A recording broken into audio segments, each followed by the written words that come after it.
Attention, listeners. Do you ever find yourself struggling to decide what to watch on a Saturday night when you're in the mood for horror? Or perhaps you're trying to round out your own horror film education.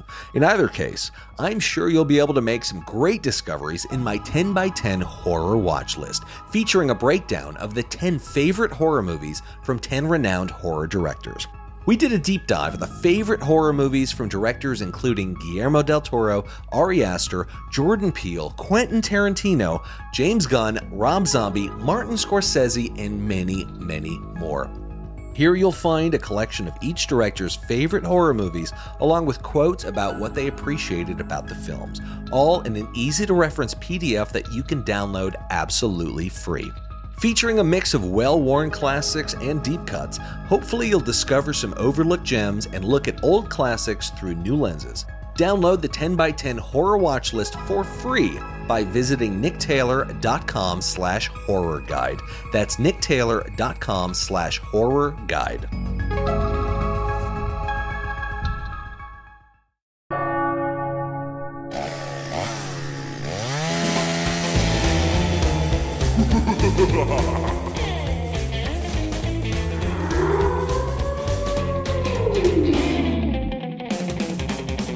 Welcome back to the Nick Taylor Horror Show.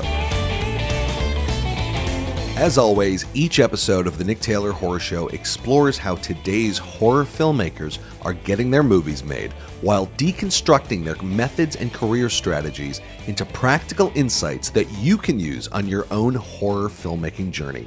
This includes their creative processes, funding resources, favorite books and tools, key life lessons, and much, much more. Luc Herbulot is a Congolese writer and director known for Dealer from 2014 and the TV show Sakho and Mangane, now streaming on Netflix. His most recent movie is Saloum, a Senegalese horror thriller about a trio of mercenaries escaping the 2003 coup d'etat in Guinea-Bissau before taking refuge in a hidden region on the Saloum River of Senegal, only to be at the mercy of supernatural forces. So I think I'm going to go ahead and say this was my favorite horror movie of the year.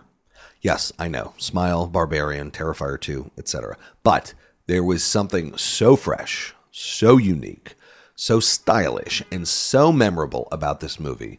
The approach to horror, everything. I was thinking about the characters for weeks afterwards, and overall, this is a very fine film. There's something very refreshing about being exposed to a culture that you know very little about in the context of a horror movie that brings into the picture lesser-known supernatural legends.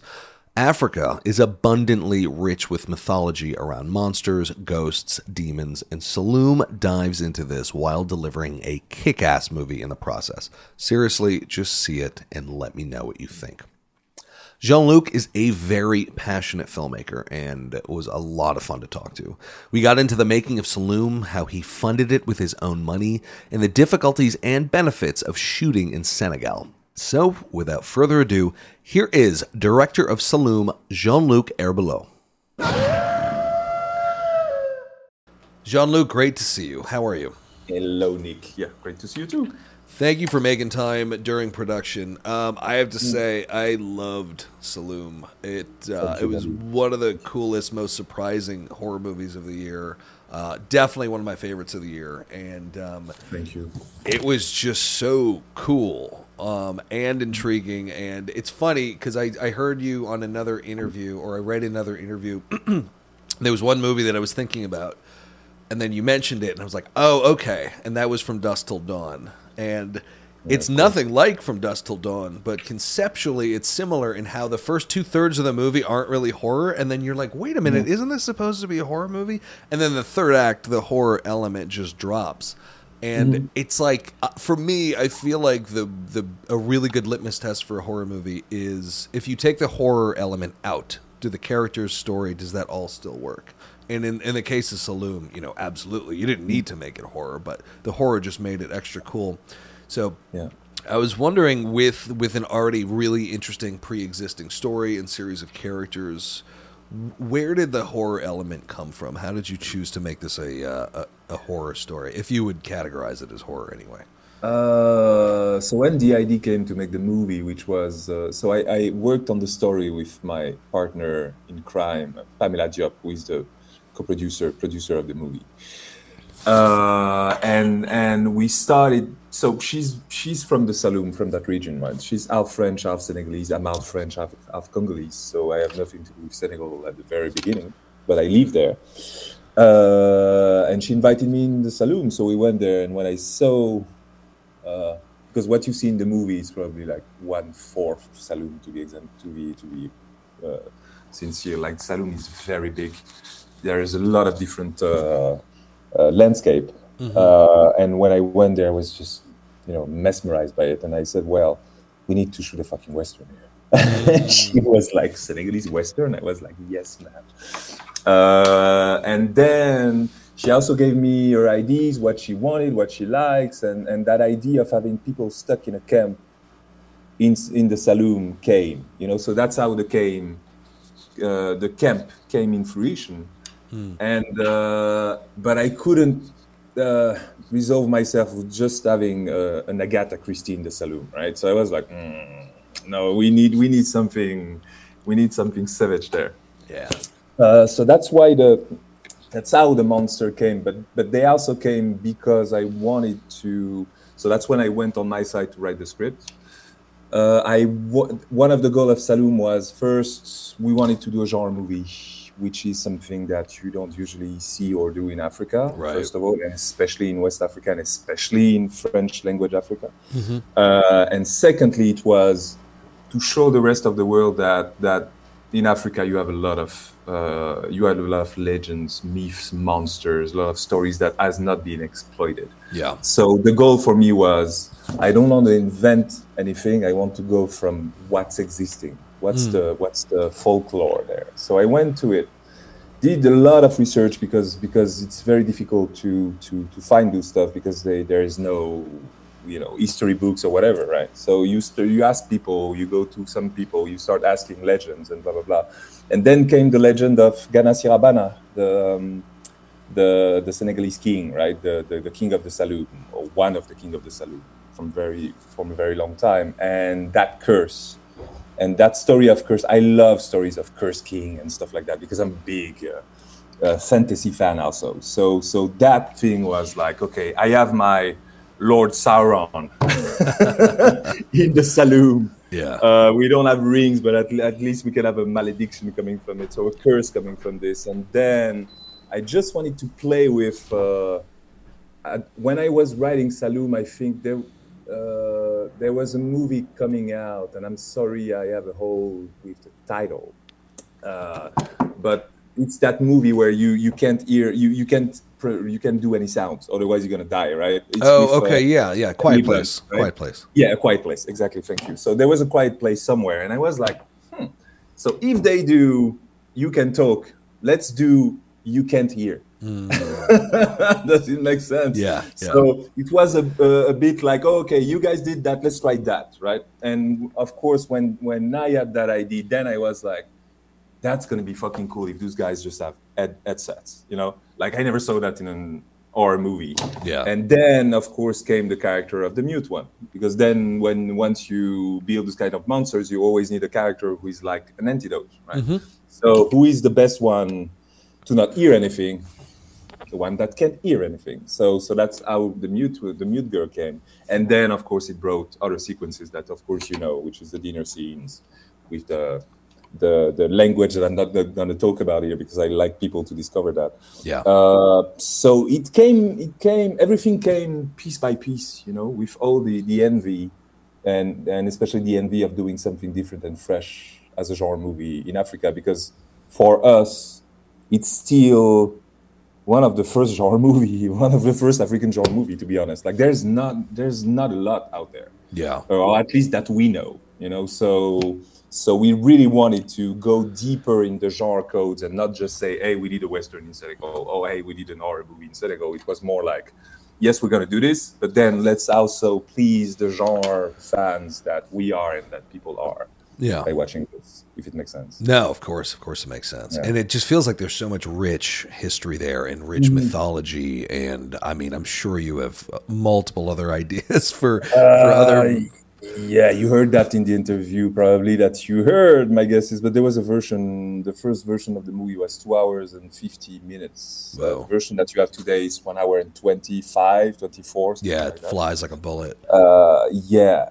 So there was a lot to say. There was a lot about the characters, about the region, about the monsters, about the curse, about this and that. And then in editing, it was a battle to, go back to the real story, which is Shaka and what's happening there, right? But it was way bigger, way richer. And I even restrained myself again because, like I said to you, what you see in the movie is probably 1/4, 1/5 of Saloum.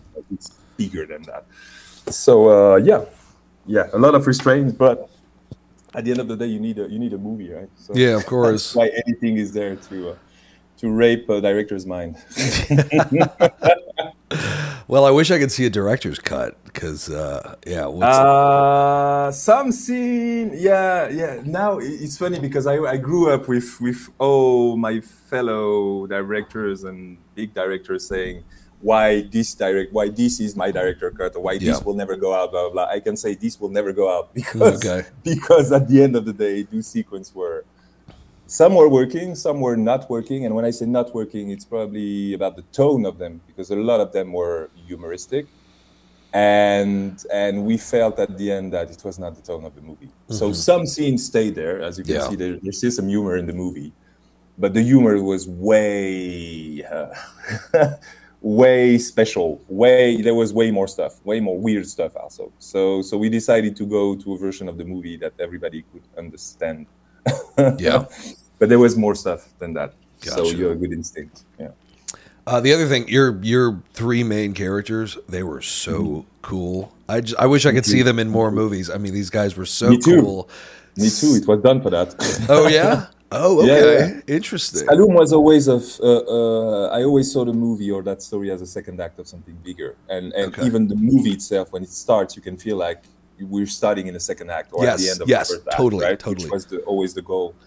So it was supposed to be the end of the hyenas. Okay. And after that, there is an entire story around those guys and what they do and what they have been doing, blah, blah, blah. So I have all this written because I always wanted to move from a movie to something else, maybe a video game, maybe a comics, whatever. So there was always a bigger universe to all this. Yeah, and you can feel that watching the movie. You can tell that you thought through these guys in the previous 10 years of their life. It just felt like you were, like you said, you were dropped into the second exactly act. That's 10 years, by the way.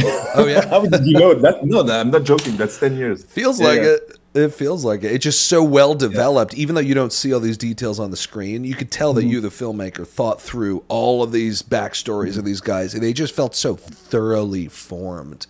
Could you tell me where these characters came from and how you developed them? So Saloum was a big discussion. I'm going into something more philosophical now. Great. Saloum was a big discussion between me and myself 7 years old. Meaning, like, I grew up, as a kid, I grew up drawing, writing, doing music, programming video games when I was 13, 14. So I was always trying to create what I understood later, create worlds, right? Different worlds. So I'm a lot into world building, which means that usually when I write a movie, maybe my first movie, which was called Dealer, for example, this one was supposed to be a trilogy. This one was supposed to be a trilogy also. The other movies that I'm writing, they're always supposed to be trilogy, meaning like there's always a bigger world into that because I never know, and you never know what's going to happen next. And it also helped me to nourish the actors, the character, the art departments, everybody to understand. For example, they all understood very lately why the red gloves, right? Okay. And everybody was like, the first time that we did this costume essay, everybody were like, red gloves are weird. I'm like, wait for it. Because there was a goal for that. So it's all about, I'm a lot into details. Sometimes it's a big problem because sometimes you have a movie that is supposed to be 1 hour 30 and it's 2 hours 50. Yeah. So because I'm a lot into details. but that's all because I'm coming from I wanted to become a comic artist at the very beginning. So I draw a lot. I'm very curious about world building again, and those characters came from. So I'm back to your question. Yeah. Trying to not lose myself. Those characters came from the fact that I, like most of my African fellows, I didn't grow up with African heroes. No, so when I finally had the opportunity, meaning the people to work with, the money that we can work with, the fact that it's very easy to shoot in that region. It's very easy to shoot in Senegal because you don't have unions, you don't have a lot of things. So it's a gold rush for everybody who wants to do something new in Africa. The opportunity came for me to say to that 7 years old, hey, you know what? Now I'm gonna do what you were dreaming about. And then that conversation with that 7 years old is also a conversation to the other kids in Africa, meaning what type of hero do you want? What type of hero do you have? And by the way, for example, how does an African mercenary look like? You know, we don't know. Me, I know, because I lived the civil war in Congo at a certain period, so I know how they look like. But most of the people, they don't know how they look like. And most of the time, when you want to see some military guy or specialized military guy in movies in Africa, they're South African and they're white South African. And I was like, there's other guys that we're not seeing there, right? So that was a way to say, if you're asking yourself how an African soldier / soldier of fortune look like, here's one example. You know, so it was all about, and it's always about, and that's my way of thinking when I'm thinking about movies. Movies are all about building a visual legacy. Does it make sense? You're building a visual realm of things that doesn't exist. Right, that's why it's fascinating. For example, we were just talking about creatures, or just behind you, or well, sorry, some people won't see it. But all right. we're talking about all those creatures, but if nobody created them, then we will never know about them. Right. And that's what's so fascinating about movies in general and genre movies, is that you're creating stuff that probably are coming from whatever, you know, somebody's talking to you in your sleep, or however you call inspiration, but at the end of the day, it's about putting in this world some stuff that doesn't exist. So that's the fascinating thing. And that's what passionates me about movies. And again, those three guys, I just wanted them to exist, you know? So you do your best for them to, first of all, to exist visually, and then to exist emotionally. Yeah. Emotion-wise. And that's the most difficult things. And that's where Shaka is the one who is bringing this character to on a real ground. You know, when you know what happened to him and what he's seeking, that's not only a genre movie anymore. That's a human that he's talking to, right? And once you have that connection with this guy, when you look in his eyes and you can see that everything that he's saying has an impact on him, and as a soldier and as somebody that you just seen 10 minutes before being that stylish and great looking and powerful, blah, blah, blah. Now he's just crying in front of you and saying something that you can relate to. Yeah. And once you have that, then you can bring the monster, because then you can think about everything. Right? Interesting. So again, answering to a question and finishing on that, creating characters, it came from all this, but it also came from how you can fulfill those characters with emotions for the audience to, you know, to welcome them, to be with them. Yeah. They can't be all style and no substance, clearly. No. And if you watch carefully, we were just talking, for example, about Dust Till Dawn. If there were not two brothers, that will not work. You know, and that's what's great about what Tarantino did, because he wrote that, and of course Rodriguez did, was you can not like them, but you cannot deny the fact that he loves his brother. Oh yeah, for sure. You know, and we all know what it is to love a sibling, right? So at that moment, you are attached to the movie, attached to the story, attached to the character, and then you can bring the vampires, right? But so that's why it was working so well in Dusk Till Dawn, you know, and that's the only big reference that I kept with me when I went on doing Saloum, which was I want something that switched the genre. Yep. At the middle of the movie, but in the same time, I want to relate to this character. I want the audience to when one is dying to feel something about them, and not just having people kill them. Yeah, it's fun. Right, right. Yeah, I feel like challenge. that's lacking in a lot of horror movies that just try to give you the scares without gripping you emotionally up front to the characters. Yeah, and sometimes it's not just the fault of the writer or the director. Sometimes you need a movie that needs to be less than 2 hours, and you don't have the time to, work on the emotion of your characters or work on grounding them. So, but in every movie, I think that's the secret. Your character needs to be relatable. However, they're bad, good, if you don't understand them, if you don't ground for them, whatever the genre is, it's going to be difficult. You got to ground them in humanity. Yeah. And especially in genre movies. I think. What are some of the things that people who are less familiar with Africa's history and current backdrop need to understand about the backdrop of the movie in terms of current events and past events and things like that? That's you were asking me who didn't ask a question. This is a question that I never heard, so congratulations. Cool. That's a very good question. There's a lot because Saloum, I wanted Saloum to talk about military background, African military background, myths and legends. We were talking about that. What is a soldier in Africa at the time? Blah blah blah. So it's dealing with a lot of different things. But if I can give some keys, first and foremost, Ghana Sirabana, you can read on that on the internet. It's very interesting. It took me some time to find it, but you can read it. After that, Guinea-Bissau. It's a funny thing because in the movie it's just the introduction, and then we leave Guinea-Bissau. But Guinea-Bissau is supposed to be the first narco state in Africa. Okay. So it's our Mexico. Got it. In a way, in West Africa. And it's a pirate city. I find that fascinating. Like it's like every 2-3 years there's a coup d'état there. Whoa. Right? So it's one of the most interesting. And when I say interesting, I'm talking in conflict-wise, right? It's a very interesting country in terms of how it built itself from an ex-colony to the country that it is today.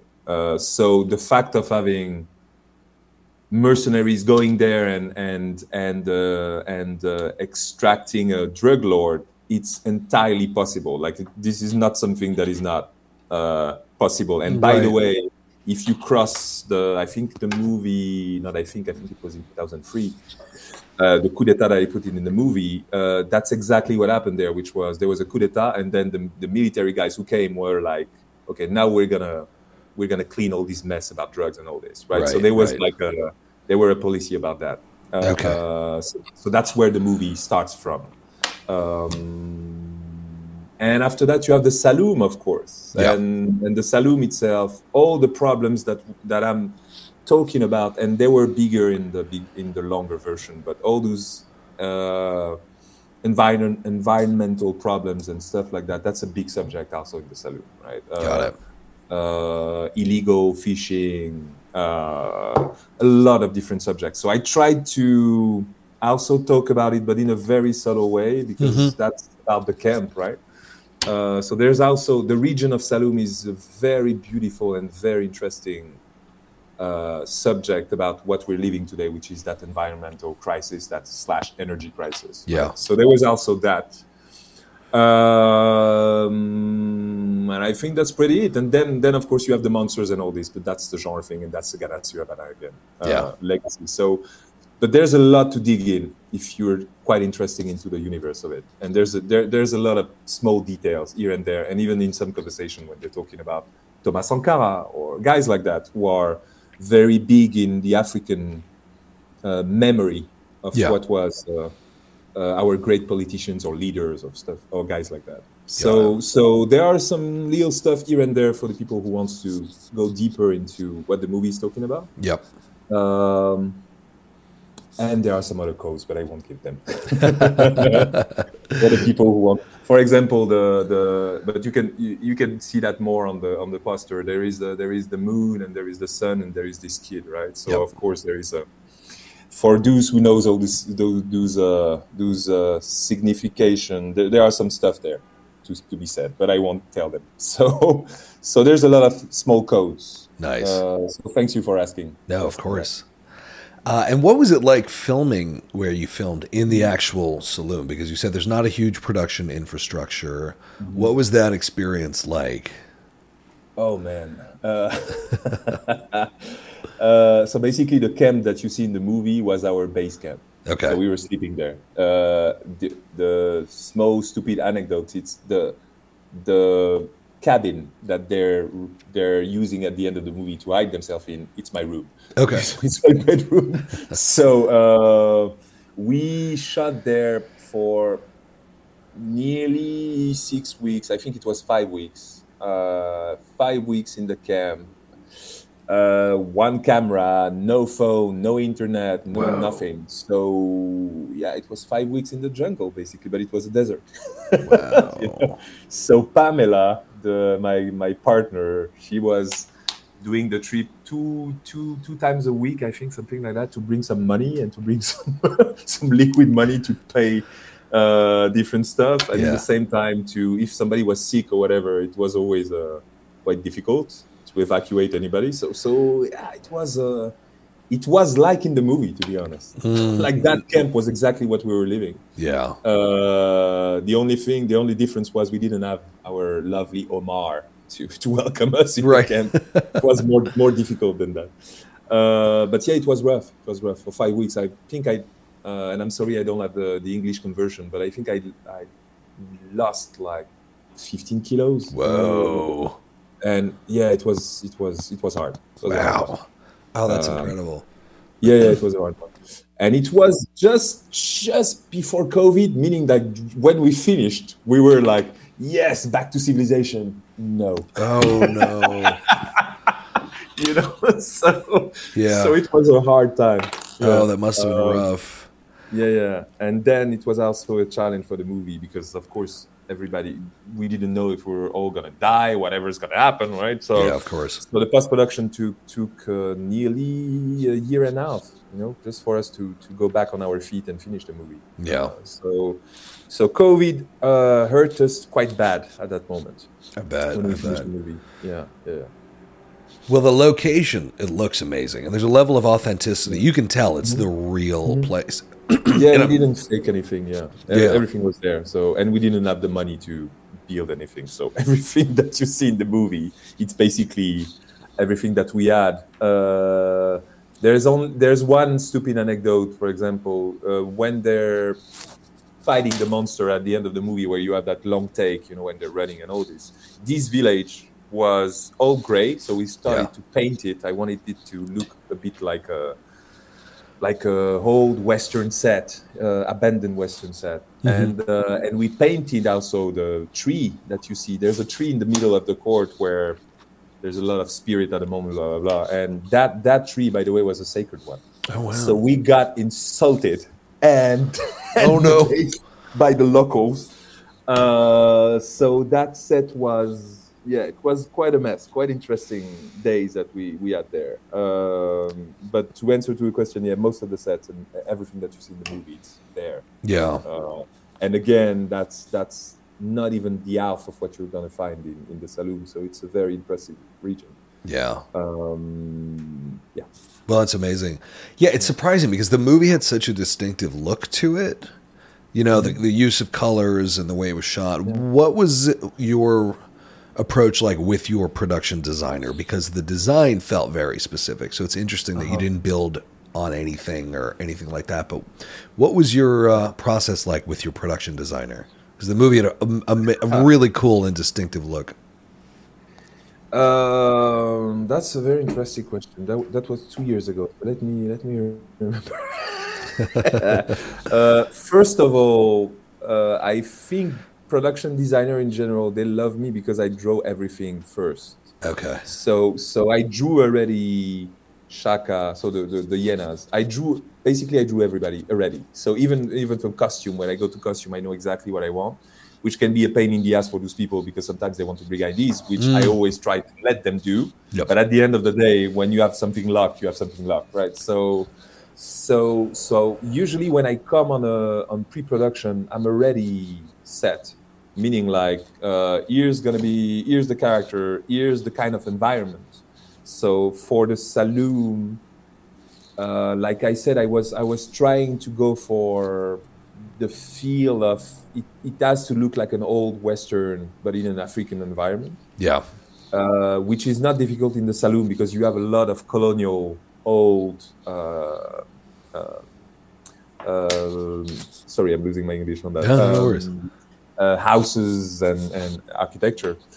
So on that, it was not difficult, but I was trying to find something that was as colorful as cold, which is weird to say it this way. Okay. But most of the time when you have movies in Africa or in India or whatever, you know what I'm going to talk about, they always bring that orange, yellow color, whatever, like it's like that when you go in there, but it's definitely not like that. So I tried to avoid that cliche and go into something that could look a bit more cold.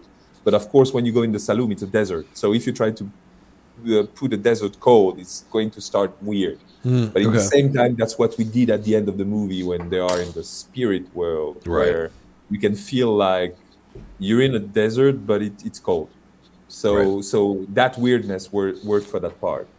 But the answer to your question is in prep, meaning like in my prep, meaning like I never, especially when I write a script, sometimes I even draw the character before writing it. Does it make sense? Yeah. Like even the costumes and all that. And then I'm like, okay, now I have my character. So now I can write about his biography, blah, blah, blah. And where is those gloves coming from, blah, blah, blah, blah. These guns and stuff like that. So I'm quite crazy with every detail. Yeah. That's something that I learned from John Milius. Our strong John Milius, when he, for example, was talking about, I got that book where you had it was talking about the history of props in movies, right? And there was a 4 pages on Conan the Barbarian, and you have John Milius talking about the legacy of the swords in the movie, and I was like, fuck me, that's exactly my kind of stuff. Where, for example, that gun. It's not just a gun, right? The gun that Shaka has, for example, is not just a gun. Like it's a gun that he found somewhere at a very specific moment, and that gun built him as a hero, right? Okay. So there's a lot of small details like that I love to work with. For example, you see on all of them those what we call in French fetish. So fetish, what we call fetish, it's like the small black magic stuff that you can put on yourself as a protection, as a so all those stuff they all have a story on those characters. We'll never know that, right? So all those things, I love to work on that, because once you give that to the actor, they will play with it. And it's the same thing with sets, right? So to go back on your question and to finish on that, it's all in prep, and it's all starting in my head, and then of course working with the people, production designer or costumes to make them real, and not too much comics. Which is the challenge. Yeah. So when you were shooting on location, did you cast any locals? Yeah, most of them. Basically, the people in the camp. I don't remember how much they are. To be honest, I'm sorry for that. If there are 10 or something, but I think there are 10 or 12, and on the 10 of them, there's probably 4 locals. Okay. And now after that, the entire movie, they're just locals. Okay, interesting. So in the 3 hyenas, you have two Senegalese guys. So Rafa and Midnight, they're Senegalese. They live in Senegal. And Yann is born in France, but he's Cameroonian. Okay. But he's born in France, and he usually play in France. And by the way, you're gonna see him in 1899, which is like the next TV series on Netflix. Of the guy who did Dark. Oh, okay. So he's going to be in this one, and you have to watch it. That's going to be very interesting. Oh, nice. I'll have to make a note to check that out. Yeah, it's called 1899. 1899. It's going to be out at the end of the year or something, or November probably. And he's very good in that too. You'll see. But yeah, to answer to your question, mostly locals. Oh, okay. Which was the challenge, because when you never did a genre movie, there's some specificity about characters in genre movies, right?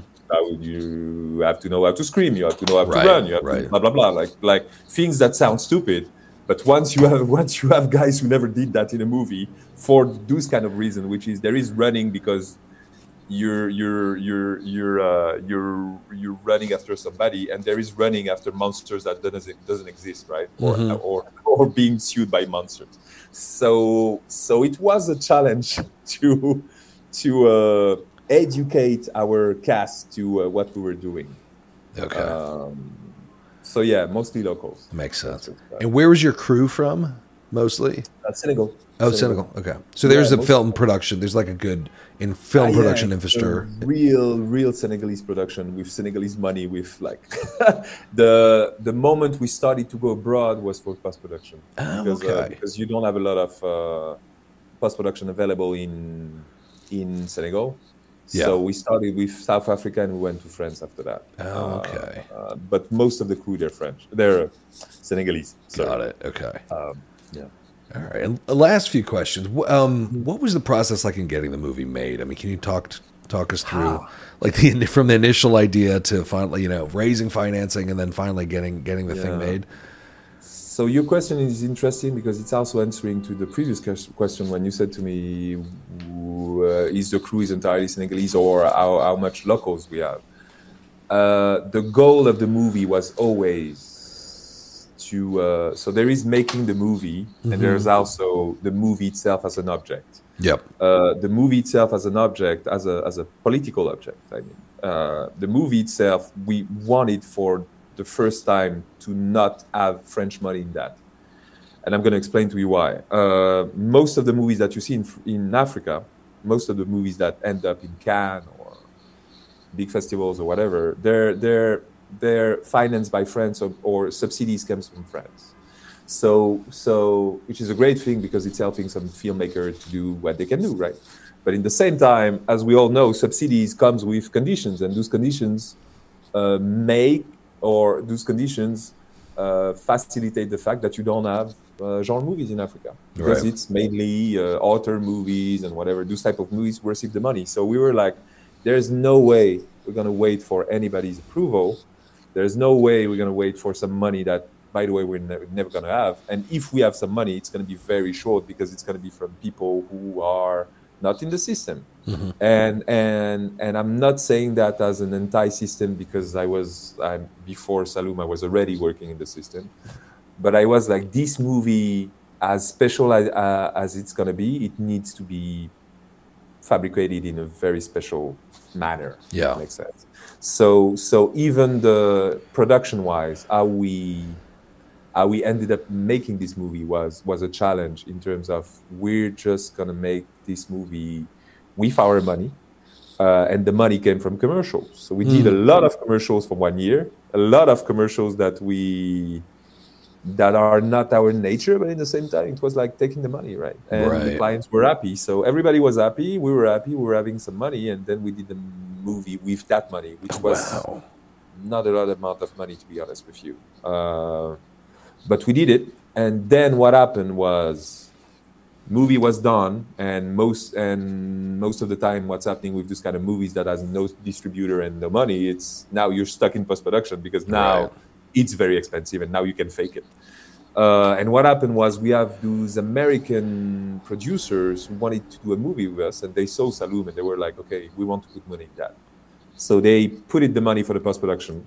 We finished the movie with that money. And the rest of the money was for a second movie that we shot just after that. Oh, very cool. So they were our guardian angel in that philosophy of we want this thing to be full African. Yeah. The team to be full African, just to show it was not an act of pride. It was an act of we wanted I wanted to show to my fellow filmmakers that you can do it and you should do it. Yeah. And I'm not saying you should do it your entire life. I'm just saying start like that and then do whatever you want to do. But at least be free at the beginning to do whatever you want. And whatever the movie will go out from that, at least it's going to be unique to you. Yeah, of course. Right? And the problem with subsidies is that most of the time it generates the same type of movie. Yep.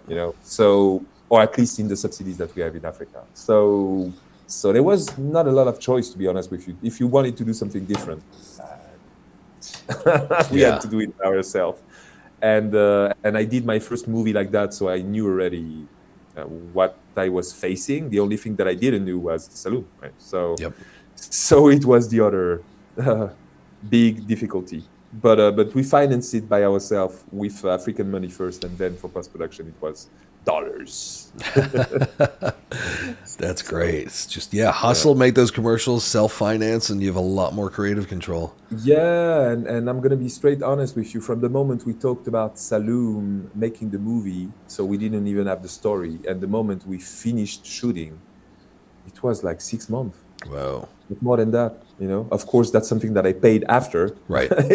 in post production and editing, because then you have a script who needed probably 1 year more. Yeah. But sometimes you have to choose. Sometimes that the script will not be perfect, but at least you gotta shoot it. Yep. Instead of waiting another year, and you don't know, maybe the COVID would have killed us and we would never have a movie. So who knows? Yeah. So yeah, it was an adventure, and since we're also talking to other filmmakers, it's always my thing to say, don't wait. If you're not doing Avatar, which needs money, if you're doing something that you can do with your two own hands and with a bunch of friends, just do it.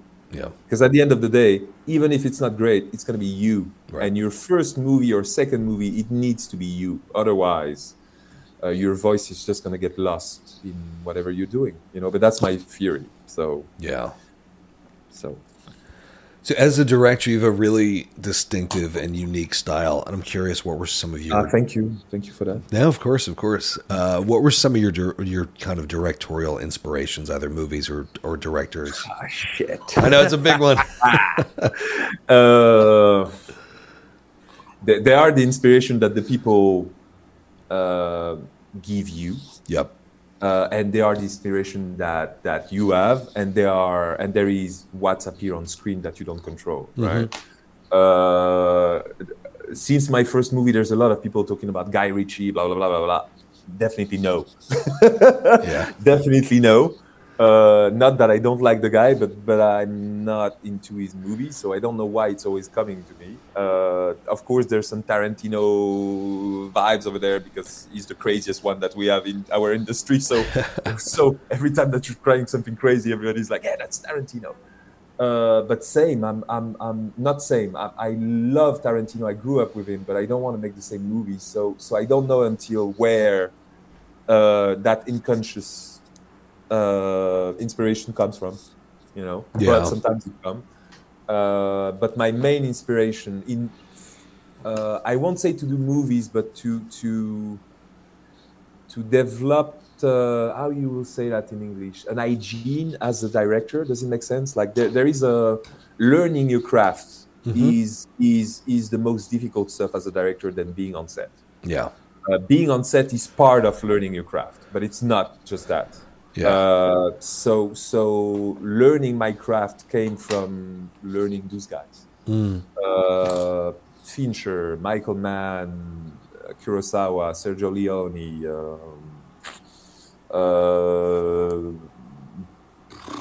There's a lot, man. Yeah. There's a lot of Koreans. There's a lot of guys from Hong Kong or John Woo.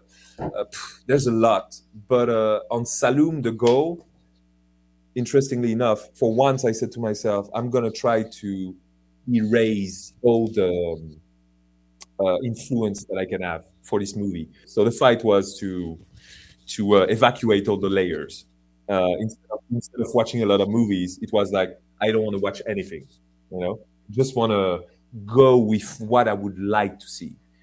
And like I said, the main reference was from Dusk Till Dawn with that swish in the middle. Yeah.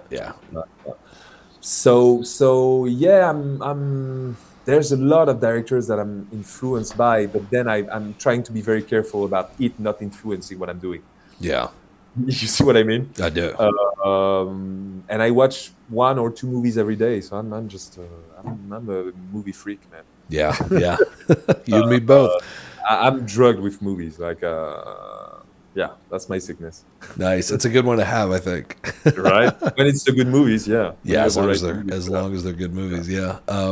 So this is like a little nerdy kind of detailed question. So the drug that they Go on, buddy. blow into the guy's face, is that supposed to be ibogaine?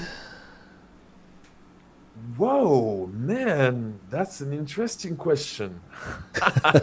Okay, you're gonna understand why I'm laughing a bit. Okay. So no, it's not supposed to be ibogaine, but fuck it, we could have been. Because I know the subject, so and Okay. it looks like you know your subject too. I do. No, it's not ibogaine, but here's something very interesting about the hyenas. It's said in the movie, but it's not said in a very precise way. So because we lost that in everything that we cut it. But the hyenas are supposed to be all mixed, meaning like they're all Senegalese, but they're also mixed with something else. So Shaka is mixed with Cameroon, which is Yan's, the actor country, right? What's his name? Rafa is supposed to be half Senegalese.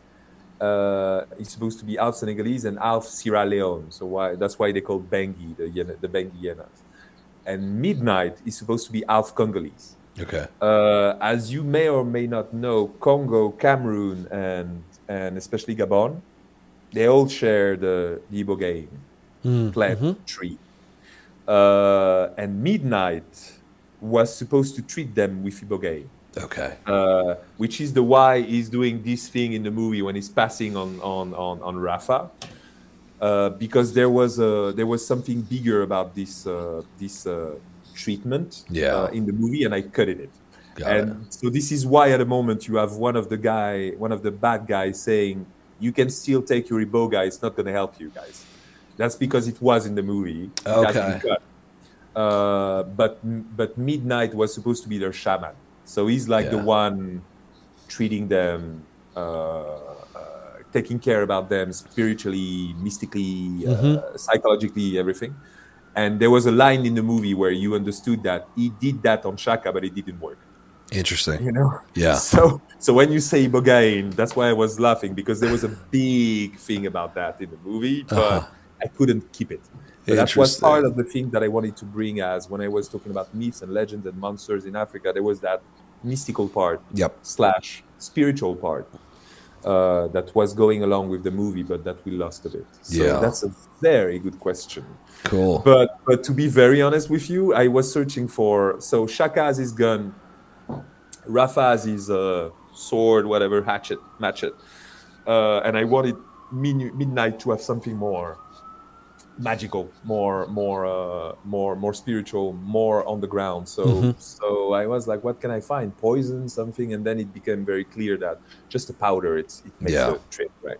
So that powder was just supposed to be there for him to have a weapon, you know. And then with the iboga and all this stuff, it becomes more clear that that's exactly what he should use. So your question is very, very, very, very, very well. Yeah, I could tell there was a shamanic element to him, and of course that's what it would be. So, and of course you have to imagine, because I presume seeing all those monsters that you're a genre fan, so he's basically the reference for him is all those shamanic figures that you have in groups that are, you know, like Mani. No, was not Mani. In Predator, you have that Indian guy. Mexican guy, however he is. Who is like the mystical guy of the group. Like, so you always have that mystical figure in the group, and he was him, right? So he was that cliche figure. Oh, okay. Interesting. And and then iboga came in that. But that's very, very interesting. You know your shit. I do. Good. That's a big subject. Yeah. Oh, yeah. Lots to talk about there for sure. Yeah. Where there was a big layer of all this in Saloum that we just lost, but there was a big layer of mysticism. Yeah. Gotcha. So that's also the thing that they have to deal with in their adventures in general. When you were talking about the hyenas and the kind of adventure they have on the side, it's also always very magical, dark magic, and spiritual. Yeah. Cool. Well, Jean-Luc, this was a whole lot of fun. Thank you so much for taking the time. Welcome, Nick. What is next for you? Next is that movie that I was talking about. It's called Zero. We shot that 6 months after Saloum. It's a movie. I can't tell you the genre because I don't know. Okay. So it's going to be a big mix of a lot of things. But it's basically two Americans waking up in Dakar with bomb straps on their chest and a 10-hour chronometer, and you have somebody talking on the phone giving them orders. I won't say to you who it is because it's a big surprise, and I can tell you it's a big actor. So we did a big jump in terms of who we casted. So it's going to be a secret until the end, but we have a very good actor, very big actor for that voice. Exciting. And yeah, it's basically a die-hard free meet phone booth. Whoa, very cool. With a political / philosophical agenda to all this, but you'll see. Cool. All right, it's going to be a big mix, and I hope it's going to be as exciting and funny as Saloum was. Nice. Well, yeah, I can't wait for whatever you do next, and hoping we get another movie with these characters. They're so compelling. I hope you're going to receive me again to ask me the best question ever, because you have the best question ever. Thank you. Thank you for that. Thank you. Real pleasure, man. Thank you. Thank you, Nick. Okay, you have a great weekend. All right, here as always are some key takeaways from this conversation with Jean-Luc. Number 1, dig in untapped mines. Saloum was one of the freshest and most unique horror movies of the past few years. It made me realize the horror genre is getting saturated with very common Western horror tropes that seem to repeat themselves. There are not a lot of African horror movies. However, 2 other really good ones are Atlantics and His House, both of which are streaming on Netflix. But there are so many other countries, cultures, and mythologies to explore with horror. In the case of Jean-Luc, there was a lot of rich African mythology to explore when crafting his supernatural horror element. So consider digging into the mythology of your own heritage for lesser-known stories that could lend themselves to horror. The genre needs it, and it's what keeps movies fresh, unique, and authentic. Number 2, character first. One of the strongest elements of Saloum was the characters. They were some of the coolest I've seen outside of the Tarantino universe, and like I said, I was thinking about them for weeks afterwards and would love to see them show up in more movies. Jean-Luc began with the characters about 10 years before finally putting pen to paper to write Saloum. As a result, they were fully developed and actually came from his own want for African heroes in his youth. Consider crafting your characters first and then finding a story that allows them and their identities to shine. Number 3, work that side hustle. Jean-Luc funded the majority of the movie from profits made directing and producing commercials. With a concept like Saloum, it likely would have been difficult to apply for funding, so having a side career that allows you to both flex your filmmaking abilities while making money in a way you can scale up and down gives you a ton of freedom. This might not be a realistic funding strategy for everyone, but it worked for Jean-Luc. Consider using your directorial abilities in other profitable arenas, and you might be able to fund all or part of your movies through that. In any case, don't forget to check out Saloum, now streaming on Shudder, and Jean-Luc's TV show Sakho and Mangane on Netflix. Thanks again for listening to the Nick Taylor Horror Show. If you enjoyed this episode, why not share it with your friends and family on social media? Don't forget to follow the show on Instagram at I'm Nick Taylor, that's I am Nick Taylor, and on Twitter at the same handle. Thank you again for listening, and don't forget to subscribe.